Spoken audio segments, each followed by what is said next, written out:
Les habitudes santé nous fascinent. Les nouvelles tendances pour se sentir bien dans son corps et dans sa tête piquent la curiosité et génèrent beaucoup de questions. Les croyances et les mythes à leur sujet sont souvent source de confusion. Mais Togo le balado est là pour vous donner l'heure juste avec ses experts. Aujourd'hui, on reçoit le docteur Louis Bérère, neuropsychologue, mais également professeur au département de médecine de l'Université de Montréal et chercheur à l'Institut de cardiologie de Montréal. Bonjour, Monsieur Bérère. Bonjour. Monsieur Bérère, il y a plusieurs mythes entourant le cerveau, mais avant d'élaborer justement sur le thème du jour, j'aimerais vous partager le genre de commentaires qu'on entend souvent sur le sujet. Le cerveau, après 20 ans, c'est la déchéance. Heureusement que non. C'est un beau mythe, mais avec le vieillissement planétaire qu'on connaît, ça serait très fâcheux. On utilise juste 10% de notre cerveau. Imaginez si on débloquait tout notre potentiel. Un autre beau mythe, c'est bon pour le cinéma, mais heureusement, on utilise tout notre cerveau. Le cerveau humain, c'est la machine la mieux conçue au monde. J'aurais envie de dire oui parce qu'elle est fascinante, mais si elle était parfaitement conçue, on pourrait mieux s'en servir. Ah, OK. Et finalement, certaines personnes sont nées intelligentes, d'autres non. Dans ce temps-là, il n'y a rien à faire. Tout à fait faux.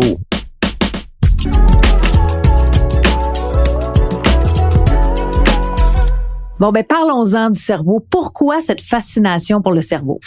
Oh mon Dieu, ça remonte à très longtemps. J'étudiais en philosophie à l'Université Laval. Okay. Il y avait ce prof, Thomas de Coninck, un homme charismatique qui nous enseignait comment l'être humain apprenait à se connaître lui-même, le rôle des sens, l'interaction des sens et l'environnement et tout le mystère entourant notre incompréhension du cerveau, finalement. Comment ça fonctionne, cette boîte-là? Évidemment, ça fait quelques années, hein? Puis c'était l'époque où il n'y avait pas toujours une image de cerveau dans les nouvelles.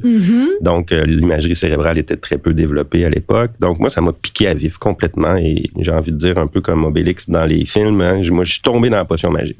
Finalement, là, je savais à ce moment-là que j'allais étudier ça toute ma vie. En fait, j'ai découvert deux choses. La première, c'est que j'allais étudier en neurosciences. OK. Donc, évidemment, pas en philosophie. Et deuxièmement, que j'allais étudier toute ma vie, en fait. Puis, j'avais un peu cette conviction-là, jeune, comme on a beaucoup de convictions. Puis, c'est drôle parce que en rétrospective, c'est ce que je fais encore aujourd'hui. Mais c'est quand même incroyable parce qu'il y a lieu de toujours étudier le cerveau. C'est un mystère en soi. Mais quels sont les mythes les plus persistants concernant le cerveau? J'en ai nommé quelques-uns d'entrée de jeu, mais selon vous, c'est lesquels? Ben, le mythe du 10% reste quand même fort. Hein? Puis je pense que Luc Besson l'a bien exploité dans Lucie, le film qu'on connaît, qui était un grand succès, que j'ai écouté moi-même plusieurs fois parce que ça me fascine quand même d'imaginer qu'on puisse faire tout ça avec un cerveau.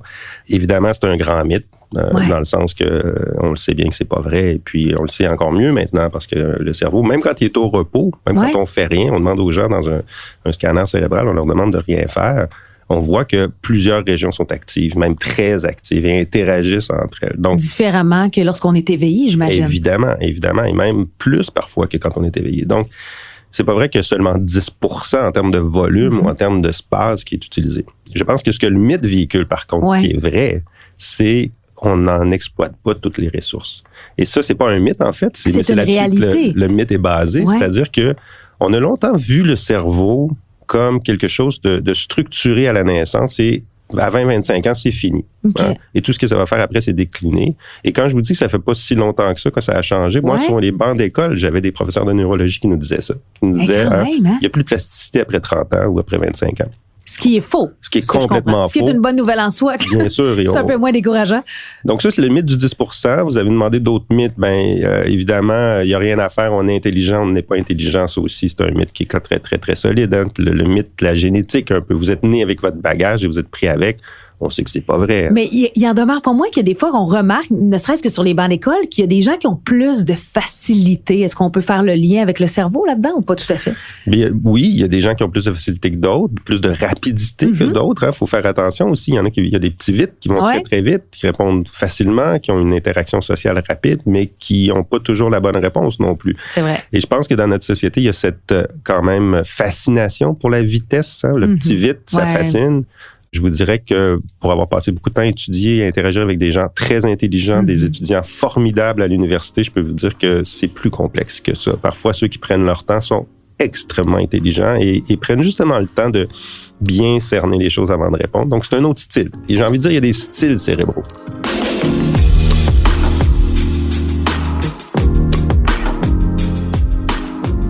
Parlons maintenant de la santé du cerveau, parce qu'on sait à quel point c'est important.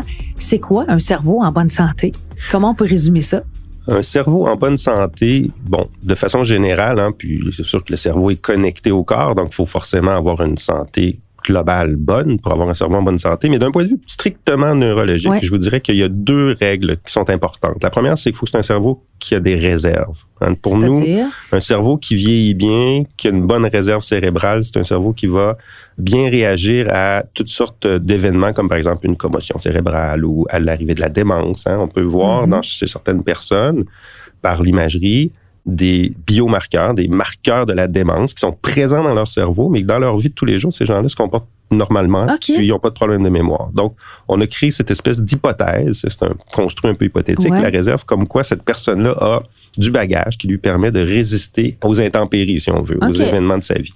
La deuxième chose qui est très importante, c'est un bon cerveau en santé, c'est un cerveau plastique. La plasticité, c'est la capacité du cerveau à s'adapter aux demandes, à apprendre. On le sait, les enfants ont des cerveaux très, très plastiques. Ils apprennent vite une deuxième langue. C'est un peu moins vrai en vieillissant. Donc, le cerveau devient moins plastique, c'est vrai, d'une certaine façon. Qu'est-ce qui fait ça? C'est le vieillissement, vraiment? Le vieillissement du corps, ça, c'est certain. Il y a toutes sortes d'événements qui vont se passer sur le plan physiologique. Le cœur est en moins bonne santé aussi, parfois, pas chez tout le monde. Le débit sanguin cérébral, la capacité du cerveau à connecter en différentes régions. Ça, c'est sûr que ça va changer. Mais ce qui est important de savoir, c'est que le cerveau demeure plastique toute la vie. C'est-à-dire qu'il n'y a pas d'âge pour apprendre. Et ça reste vrai. C'est pas parce qu'il est moins spontanément adaptatif que chez le jeune enfant qu'il ne l'est plus. Il va l'être toute la vie. Et ça, c'est très clairement démontré aujourd'hui que même à des âges très avancés, il y a une plasticité cérébrale qui est possible, une capacité d'apprendre des nouvelles choses. Et on la voit par une restructuration des réseaux cérébraux. Mais j'imagine qu'il faut l'entraîner, ça. Il faut entraîner, oui, mais l'entraîner, ça veut dire aussi le laisser vivre un peu avec ses passions. On entraîne bien un cerveau quand on participe à des activités stimulantes, on a envie d'apprendre une nouvelle langue, on a envie de faire des cours de cuisine. Ça, c'est entraîner le cerveau aussi. Je vous dirais que le cerveau, c'est contrairement à un muscle qu'on va vouloir renforcer, on va améliorer notre cerveau en faisant des activités diverses et passionnantes, beaucoup plus. Donc, mais oui, il va s'adapter à la demande et malheureusement, si on lui demande peu, il va moins bien s'adapter. Donc ça, c'est vrai. On a ce mythe-là, mais en même temps, on l'entend celui-ci aussi. Mais donc, c'est très vrai, ça. C'est un peu comme de l'entraînement. Si on s'entraîne pas nécessairement, on n'aura pas nécessairement de résultat non plus. Ça se fait pas tout seul. Exactement. Il y a ce mythe-là dans la société scientifique qui est appelé le « use it or lose it ». Utilise-le ou perds-le. Alors, si on stimule pas notre cerveau, il est moins réactif, il est moins apprenant, il est moins plastique. Et ça, c'est de plus en plus évident dans la littérature scientifique que les gens qui vieillissent en gardant un mode de vie actif, préventif, maintiennent des meilleures fonctions cérébrales tout le temps de leur vie.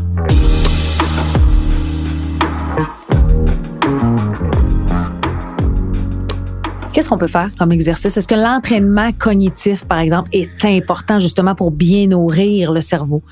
L'entraînement cognitif est très efficace pour entraîner des fonctions spécifiques, une attention spéciale apportée à certaines tâches. Il est très tâche spécifique. C'est-à-dire que, oui, si je veux m'entraîner à mieux conduire, je peux développer des tâches qui vont m'aider à garder ces habiletés-là.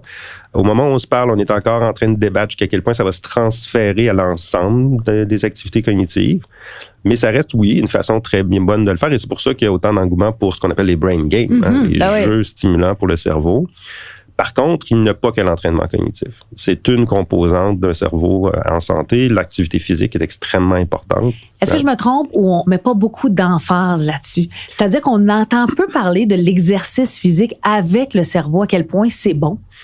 Vous avez raison. Moi, je pense que c'est très, très sous-évalué, en fait, et à tous âges, pas seulement en vieillissant ou chez les gens qui sont malades. L'activité physique a un impact énorme sur la santé mentale, cérébrale, tant l'activité physique chronique, donc les gens qui font de l'activité physique sur une base régulière, mais aussi même ponctuelle. Le simple fait de faire 20 à 30 minutes d'exercice à un certain niveau d'intensité va avoir un impact positif sur l'attention, la vigilance. Et ça, c'est tellement sous-évalué que même dans nos écoles primaires, on a diminué au fil du temps le nombre d'heures d'activité physique. Exact. À chaque fois que j'ai la chance de parler avec des gens qui sont dans le milieu, je leur dis, mais comment peut-on laisser ça aller? Alors que on sait, ça a été démontré scientifiquement, un enfant, même un enfant hyperactif, un enfant qui ferait 40 à 60 minutes d'exercice physique à une intensité quand même modérée à élevée, il faut faire attention, pas juste aller jouer dans la cour, mais une bonne intensité, va avoir une amélioration de l'attention qui s'apparente à ce qu'on pourrait trouver avec des traitements pharmacologiques pour quelques heures. Okay? Je vous dis pas que ça va rester pendant 3 jours, mais l'efficacité, là, elle va être très bonne pendant quelques heures. Docteur Bérard, j'imagine que le sommeil joue un rôle aussi important dans la santé du cerveau? Le sommeil, c'est très, très important. En fait, on le sait depuis longtemps que les gens qui ont une mauvaise hygiène du sommeil ont plus de chances de développer des troubles cognitifs en vieillissant, puis même des chances de développer de la démence. Le sommeil et aussi l'alimentation, c'est un autre facteur dont on parle moins, mais une alimentation complète qui est bénéfique pour la santé va être aussi bénéfique pour le cerveau. On entend quoi par alimentation complète? Je sais que c'est une grande question, mais dans le fond, c'est une alimentation équilibrée, on peut dire ça? Une alimentation équilibrée, la même chose qui est bon pour le cœur, c'est bon pour le cerveau. Éviter les aliments transformés le plus possible, cuisiner, manger des légumes, faire les choses soi-même, ça l'aide beaucoup à maintenir une santé cérébrale optimale.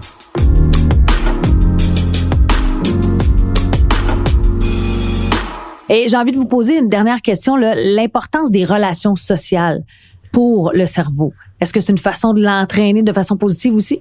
Tout à fait. L'importance des relations sociales est de plus en plus démontrée en neurosciences. Je voudrais même que ça devient très, très central parce qu'on se rend compte qu'il y a un cercle vicieux.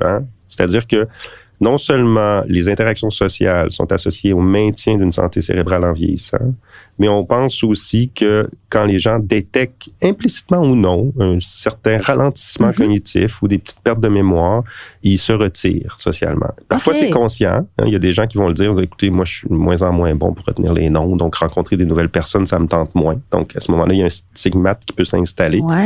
Et à l'inverse, il faudrait plutôt stimuler ça. Oui, c'est ça. Donc, oui, mais les grandes études là, avec des grands nombres de participants montrent qu'il y a un isolement qui est accompagné avec des troubles cognitifs en vieillissant. Lequel explique lequel, on ne le sait pas très bien, mais ça varie ensemble. Donc, spontanément, j'aurais envie de dire qu'il faut maintenir des relations sociales. C'est complexe, des relations sociales. Interpréter. On le voit depuis qu'on est masqué. C'est donc compliqué d'essayer d'interpréter les réactions de tout le monde. Petite engueulade, c'est très stimulant entre deux personnes. Puis, bon, ça fait du bien des fois. C'est ça, les blagues, c'est complexe, il y a le non-verbal, etc. Donc, oui, un cerveau en interaction sociale, c'est un cerveau qui est très stimulé et l'inverse est aussi vrai. L'isolement, malheureusement, ne lui fait pas de bien. Mais ce que je comprends, c'est que le cerveau, c'est encore beaucoup de mystères et encore des années et des années d'études. Monsieur Dr Bérard, merci beaucoup d'avoir été avec nous, de nous avoir éclairci sur le cerveau, cette chose mystérieuse, mais à quel point elle est importante, on le sait. Merci d'avoir été avec nous. Ça m'a fait plaisir. Merci beaucoup. Et si vous avez aimé l'épisode, on vous invite à vous abonner à Togo, le balado pour ne rien manquer, soit sur le site web montougo.ca ou encore sur Apple Podcasts, Google Podcasts, Spotify ou Cube. Et merci à vous d'avoir été là. On se donne rendez-vous bientôt. Et je vous rappelle, ce balado est une présentation de montougo.ca, des habitudes santé que vous aimerez.